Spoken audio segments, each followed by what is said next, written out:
Me pide Antonio de Diego que le presente de corazón. Iba a leer su currículum, un currículum académico impresionante para una persona que a la vez tiene esa otra cara o ese otro aspecto interior que podríamos decir que representas no solamente un sufismo intelectual, como demuestra tu último libro, realmente enciclopédico, erudito y académico, sino también un sufismo vivo, ¿no? Que se respira en ti, como una presencia y una actitud espiritual encantadora y abierta y de corazón. Alhamdulillah, muchísimas gracias. Muchísimas gracias a los dos por invitarme a vuestra casa y por concederme este ratito de reflexión y entrevista, ¿no? Es un auténtico placer siempre estar con vosotros. Vamos a empezar. Me ha gustado mucho de tu libro la primera parte, me ha gustado todo, ¿no? Pero sobre todo me ha llegado mucho la primera parte en que haces una descripción de qué es el sufismo con un lenguaje muy sencillo y muy directo, pero sin perder rigor, que a mí me ha recordado cómo explicaría yo el sufismo a alguien que no sabe lo que es, pero a la vez explicándolo de verdad, ¿no? Cuéntanos un poquito. Bueno, esto fue un experimento que hice cuando empecé a redactar esta versión, que venía de la tesis doctoral, y la idea era de que hasta mis padres pudieran comprenderlo, ¿no? Entonces, realmente este libro, como está dedicado a ellos, ese primer capítulo era explicar qué era el sufismo. Intenté hacerlo lo más fácil posible y para eso cogí lo más básico para entender el sufismo, ¿no? La experiencia del hadith de Jibril y cómo poco a poco se va mezclando la sharia, que es la ley, el camino que el profeta Muhammad sallallahu alaihi wasallam nos ha marcado, pero también la hakika, que es la realidad última y la realidad en la que nos basamos para nuestra práctica espiritual. Hoy en día asusta mucho esta palabra, ¿no? Que tú acabas de decir, ¿no? Que parece, ¿no? Que decía Sheikh Hassan, ¿no? De la Tariqa Naqshbandi, decía, si vas por la calle y alguien se acerca a atacarte en un callejón oscuro, no pasa nada, diré Sharia. Se va corriendo asustado, ¿no? Yo creo que hay mucho mito sobre la Sharia. Sharia viene de una palabra árabe que significa calle. O sea, calle en árabe moderno es Sharia. O sea, no tiene ningún problema. Es una vía espiritual. Ahora, como la interpretes, tú sabes. Sabéis que la hermenéutica da mucho juego, para lo bueno y para lo malo. Y en ese campo, para el sufismo, especialmente para el tipo de sufismo que practicamos en la actualidad, la Sharia es básica. Sin Sharia no podemos entender el sufismo, la verdad. Me gusta mucho del libro cómo relacionas el sufismo, que es como una vía mística. Tú insistes, ¿no? Y insistes porque es así, en el hecho de que en el sufismo africano se une lo propiamente espiritual con lo social, con lo político, con el trabajo para liberarse de esclavitudes o de imposiciones, etcétera, etcétera, ¿no? ¿Y cómo lo vives tú en el sufismo africano? Yo creo que fue un sufismo de supervivencia. Se hizo para resistir sobre todo lo que era frente a lo que era la estructura del sufismo otomano en sí. Y después, ante los colonialismos, ha sido un sufismo que ha sido capaz de construir, estar muy arraigado, muy enraizado en la tierra. Entonces, todo se va mezclando, todo es un equilibrio. Y eso se ve muy bien en todas las tarikas que se crean en la periferia de lo que llamamos el mundo de Medio Oriente, ¿no? Y las tarikas que vienen del Magreb o que vienen de la India, como la vuestra, pues se ven claramente el sentido que tiene de resistencia a una homogeneización cultural. Y ahí es donde está uno de los puntos fuertes. No es solo exclusivo del sufismo negro, yo creo que es parte del sufismo que surge en el siglo XVIII. Lo que en el libro llamo, siguiendo algunos pensadores actuales, neosufismo. Neosufismo, también hablas de sufismo de periferia, ¿no? Que es una categoría que yo nunca había escuchado, pero que ahora que tú me la has revelado, me ayuda para entender y encajar muchas piezas y aclarar muchas cosas, ¿no? Por ejemplo, os digo que la mayoría de las tarikas que hay hoy en día, es decir, las tarikas que hay, por ejemplo, operando, casi ya no quedan tarikas antiguas, de sufismo antiguo. Todas las tarikas son neosufís, son reconstruidas en el siglo XVIII como una alternativa a cierto poder político, a ciertos signos de decadencia social y espiritual que hacía falta. Por ejemplo, os pongo un ejemplo. Uno de los más grandes neosufíes que ha habido es Ahmed Sirhindi, que fue de vuestra tarika, la Naqshbandiyya. Se le conoce como el renovador del milenio. O sea, y en la India es una persona fundamental que hizo el primer idea de lo importante que era el hadith y lo importante que era la sharia wa hakika, ¿no? Es decir, la ley y el conocimiento gnóstico. Siempre se hablan de esas dos patas, ¿no? Del conocimiento, ¿no? De la parte externa y de la parte interna, ¿no? Como los dos océanos que tienen que unirse, ¿no? En el corazón del bicho. Es el hadir y el gaib, pero también es el zahir y el batin, ¿no? Lo oculto y lo evidente. Sí, Y háblanos de Asma. Háblanos. Creo que te ha gustado mucho el Es personaje. que siempre la gente pregunta, pero ¿y hay maestras sufís? ¿Y qué pasa con las chicas? ¿Y qué pasa con...? Bueno, hay que decir que el sufismo está lleno de mujeres. O sea, pues vamos a decir las cosas sabiendo en la tierra que estamos. Las dos maestras fundamentales de Ibn Arabi eran dos mujeres. Eso es. Eran Fátima de Carmona, no, Shams de Carmona y Fátima de Marchena. Es decir, esto no es una cosa ajena al Islam. Ajeno al Islam es la historiografía patriarcal que se ha construido en torno a las figuras, ¿no? Uh-huh. Pero en el caso que tú me preguntabas, una figura como Nana Asma'u bint Fodio, que fue la hija del gran renovador de la Tariqa Qadiría de Uthman Dan Fodio, una persona fascinante. Ella era la hija favorita de su padre y su padre se esmeró en su educación. Le consiguió que aprendiera 4 idiomas. Ella hablaba su idioma materno, que era el pular. Hablaba árabe, porque era la lengua para poder estudiar. Hablaba Hausa, que era la lengua franca de la región. Y hablaba Tamashek, que era la lengua de los Tuareg. Bueno, esta mujer tiene más de 150 poemas, contando cosas maravillosas. Tiene uno que cita el título y que lo tengo traducido en algún lugar de mi ordenador, no que se llama aquí, no lo tengo aquí, pero el poema, si yo mal no recuerdo, se llamaba, a ver, ¿dónde está esto? Aquí debe estar, aquí el señor Tanfodio, aquí está. Se llamaba, es que a ella la llamaban Uwargari, que significa en Hausa la madre de todos. Imaginaros qué peso. Y aquí está. A mí me fascinó porque la primera vez, esto lo mencioné en un artículo muy antiguo en Web Islam, en 2012. Yo acababa de convertirme, empezaba a leer sobre sufismo y me fascinaba, ¿no? Y el poema se llama Tawasuli Gamata Masu Albarka, ¿vale? Esto es fascinante, esto es el Hausa, la lengua que se habla en el norte de Nigeria. Y la traducción que habían hecho, no sé quién, un historiador clásico, era como las mujeres benditas. Pero es que la traducción literal del Hausa es las antiguas mujeres hambrientas de Baraka, en la que ella retomaba todo el peso de la tradición femenina en la cultura Hausa. Así que imaginaros qué potencial, ¿no? Y es más, esta mujer alfabetizó a más de 2.000 mujeres. Creó un sistema de escuelas que alfabetizó a miles de mujeres en el norte de Nigeria hasta que llegaron los británicos, se impusieron las leyes victorianas y se acabó la educación de la mujer. Se acabó con la época, con la educación victoriana, ¿no? Claro. Claro, es que muchas veces las cosas es alucinante como esa imagen, como hablábamos antes fuera de cámara, ¿no? Todos los prejuicios que hemos ido teniendo respecto al Islam como ciudadanos europeos, ilustrados, racionalistas, y luego cuando uno lo va descubriendo e intenta echar una mirada limpia, sobre todo sobre los orígenes del Islam, sobre el Islam primero, original, descubre que, ya que saques el tema de la mujer, que muchos de los derechos civiles y sociales de las mujeres que están garantizados en el Islam desde el siglo VII no llegaron a las mujeres occidentales europeas hasta bien entrado el siglo XX, ¿no? Como el derecho al divorcio o a la herencia, o que su palabra tuviera un valor jurídico, ¿no? Entre otros, y a ser tratada como un sujeto de derecho y jurídico con peso propio y con autonomía e independencia propia, independientemente del marido o de la tribu. Y mucho más interesante, aparte de esa parte que es la de la parte de la Sharia, de la Hakika. Estamos hablando que en el mundo tradicional donde crece Nana Asma'u, por ejemplo, las mujeres están enraizadas con los cultos de los ancestros y con los cultos de los jinnes que había en esa. Se llaman las innas, las madres. Son las mujeres que hacen los rituales de sanación, de curación. Es fascinante, realmente. Sí, esto siempre lo citamos también. Las dos maestras de Ibn Arabi, ¿no? Que en este librito de sus maestros andalusíes, él habla sobre ellas, ¿no? Entre otros. Y sí, él en la época tuvo, ¿no? En el siglo XII medieval, tuvo 2 maestras. Es que tenía que haberlas a punta pala, ¿no? Exactamente. Claro. Y de hecho me he encontrado muchísimas maestras visitando los países del Sahel.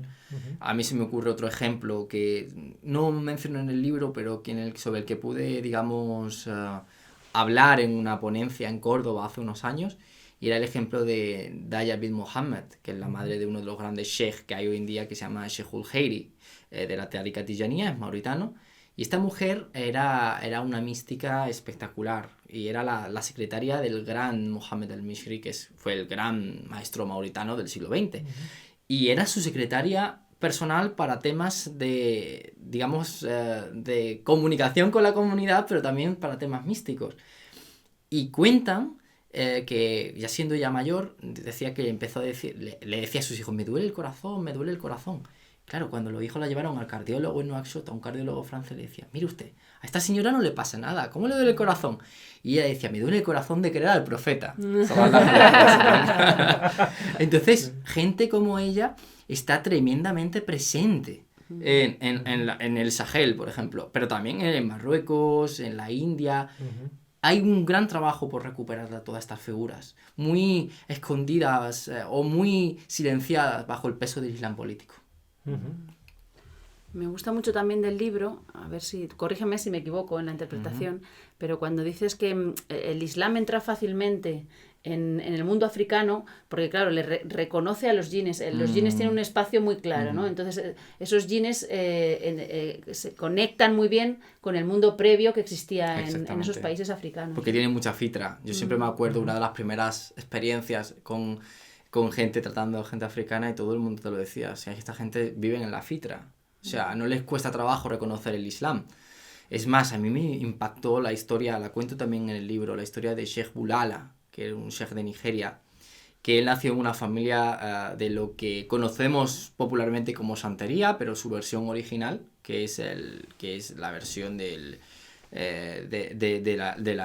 los orisha, el culto de los orisha. Sus padres eran adoradores del dios Oshun y pretendieron hacer el ritual adivinatorio de cuando nace un niño, que se llama el oráculo de Ifá. Pues bien, dentro de ese oráculo de Ifá hay un signo de la tirada que dice que te hagas musulmán, que le dice al hombre, no te pongas oro, no te tiñas el pelo, no comas cerdo, cuidado con no sé cuánto, te puedes casar solo hasta con 4 mujeres, cuando en esa cultura te puedes casar hasta con 27, o sea, va poniendo unas normas que dice, hazte musulmán, y la tirada a ese niño salió, hazte musulmán, o sea, el niño se llama Osundare, es decir, el que adora a Oshun, y los padres dijeron, no, si los orishas, que son los espíritus, han decidido que este niño sea musulmán, tenía que ser musulmán. Llegó a ser tan musulmán que se convirtió en lo que a él le llamaban el sol negro de Nigeria, con una poesía mística arrebatadora. Qué bonito. Qué bonito y qué interesante, es que nos dejas sin palabras. Podríamos estar horas ahí. Porque además se junta como esa belleza poética casi oceánica con una gran erudición, ¿no? Entonces, y luego háblanos un poquito de más allá de lo que recoges en el libro, de tu experiencia propia cuando has viajado allí. Pues mi experiencia propia... Mauritania, has viajado a Mauritania, Senegal. Mi experiencia es de encontrar a gente humilde pero con gran poder. Es decir, lo que podríamos denominar poder auténtico espiritual, ¿no? Esa fuerza, todo rodeado de baraka, transparencia, ¿no? Está muy presente allí. Es un sufismo, la verdad es que se necesita muchísima fuerza para poder aguantar muchas veces, ¿no? Porque a nivel energético es muy fuerte. Y fascinante la forma que tienen de salvar la tradición, de mantener las antiguas formas de transmisión de conocimiento, de conjugar todo eso con guardar el secreto. Lo hablábamos con Rafa antes en el coche. Ellos guardan muy bien el secreto. No tienen mucho sentido de que el secreto es fundamental para la práctica sufí. Y es algo que hemos perdido en la gran parte del mundo islámico y en Occidente. Y ellos lo tienen muy claro. Cuando ellos te quieren hacer un regalo, te dan un secreto. Qué bonito. Claro, entonces tú lo guardas, tú eres el garante de ese secreto que vive en ti por generaciones, ¿no? Yo me acuerdo, además, una de las experiencias más bonitas fue, yo andaba en mi rol de tipo antropólogo, etnógrafo, pero más tipo así Indiana Jones, buscando un libro de estos, buscando un tipo de estos, un libro antiguo y tal, y un libro con un cierto componente secreto, ¿no? Y yo estaba buscando en todas las casas de los grandes maestros y tal, y no lo encontraba, tal. Y me acuerdo que había un chiquito que estaba ahí estudiando Corán, tendría unos 12 años, ¿no? Y nada, lo invité a té porque venía a mi casa y tal, y lo invité. Y fue muy gracioso porque él se acercó y me dijo, yo tengo algo que tú quieres. Y dije, wow. ¿Qué tienes? ¿Qué tienes para mí? Y dice, tú estás buscando el Sirrul Akbar, ¿no? Que es como el gran secreto. El gran secreto se llama ese libro, ¿no? Y dijo, pues si estoy buscando ese manuscrito. Me dice, pues yo lo tengo. Y dije, bueno, ¿quién te lo ha dado? ¿Tu maestro? Me dice, sí, claro, me ha dado mi maestro.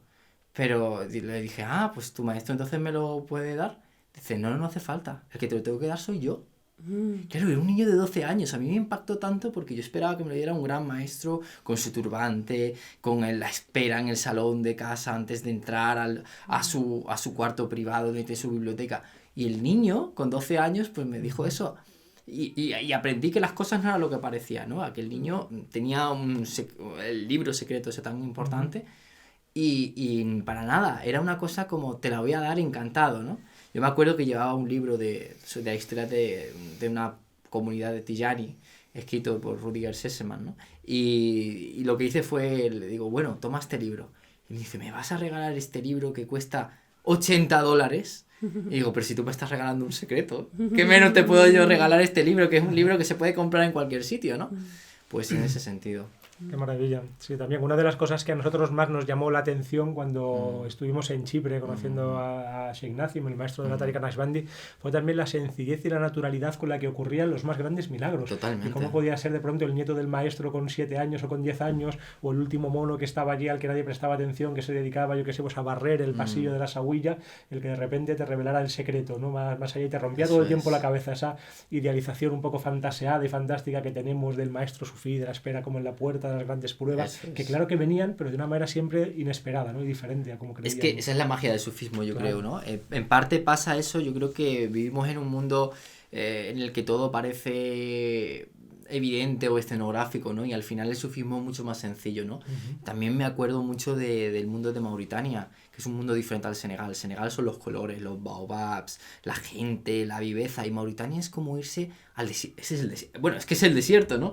Pero donde el agua es lo más valioso, donde el regalo más bueno que te pueden hacer es una sandía, que me acuerdo que nos regalaron una sandía, y eso era grandioso.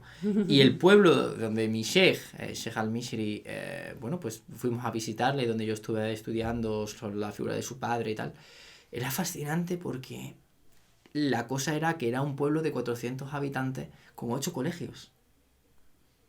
Yo me quedé asombrado. Y todo el mundo tiene casa gratis, todo el mundo tiene comida. Y decía el Sheikh, lo único que yo pido es que la gente enseñe lo que sabe. Tú sabes carpintería, enseña carpintería. Tú sabes español, enseña español. El Sheikh no quería otra cosa. Y aquello fue alucinante en ese sentido. Esa es una utopía en el desierto. Existe, ¿no? Y yo creo que además podemos encontrar buenas conexiones. Qué bonito y qué alejado y qué diferente de la imagen estereotipada y negativa muchas veces que se tiene del África negra y del mundo musulmán. Y ya que estamos empezando a hablar de sufismo, yo creo que vamos a emplazarte a hacer otro vídeo en el que, en lugar de hablar sobre el libro Sufismo Negro y sobre esta forma de espiritualidad específicamente africana, vamos a hablar sobre sufismo en general, ¿no? Ya que te tenemos aquí, vamos a... Yo quería hacer una última cosa y es la conexión muy interesante entre nuestras taricas, porque aunque estén muy alejadas geográficamente, ¿no? Y los Naqshbandis pertenezcan a ese mundo tan fascinante de Asia Central, y los Tijani han estado siempre mucho más en la zona de África Occidental, nuestros sheikhs, Sheikh Ibrahim Niasse, al que dedico unos cuantos capítulos aquí, y Sheikh Nazim eran grandes amigos, coincidieron en Beirut. Y ambos se reconocieron como dos de los más grandes personas del siglo XX. Entonces yo creo que es fascinante esa historia. A mí me la contaron en Kaula cuando yo estuve. Y me consta, ¿no? Porque me acuerdo que cuando falleció Sheikh Nazim, estaba con Sheikh al-Mishri, que estaba de visita en Granada, y nos hizo cortar todo el programa que tenía y nos hizo buscarle un vuelo de última hora a Chipre para ir a hacer tasía, para dar el pésame a la familia de Sheikh Nazim, porque decía que se había muerto uno de los últimos grandes aulías del siglo XX y que alguien que conociera los secretos no podía permitirse el lujo de no hacer tasía, ¿no? Mashallah, pues qué maravilla, con qué mejor forma de poner fin a este vídeo. Y además hemos comprobado también que cada vez que decimos la palabra auliya tenemos muchos dislikes, pero bueno, es una broma, ¿no? Porque siempre estamos, ¿no? con este debate, ¿no? Sobre el Islam, sí, el Islam verdadero, el Islam no, el verdadero pero Islam, ante eso hay que decir una cosa. El Islam verdadero no existe, porque el Islam es un constructo histórico. Eso es. Lo que existe es el camino que nos ha dejado el profeta Muhammad, sallallahu alaihi wasallam, que es mucho más rico, y es el camino de ser capaz de comprender el universo. Mucho más valioso que decir que me des un dalil para demostrar que tengo que llevar la chilaba más corta o más larga o tal. Pues eso es accesorio. Exactamente. Ese es el poder que tiene, ¿no? La hermenéutica. De hecho, hay un libro que seguramente conocerás, que estamos pensando en hacer un vídeo sobre él, aunque me da un poco de miedito, que es La palabra certera sobre el sufismo de Sheikh al-Alawi, en el que él fundamenta, tanto como en el Corán como en la Sunna, digamos, y en las más ortodoxas fuentes originales del Islam, todas las prácticas sufíes que son criticadas por ciertos movimientos, ¿no?, que hay actualmente en el Islam, a los que, si tenemos el placer también, vamos a intentar hacer otro vídeo contigo. Perfecto.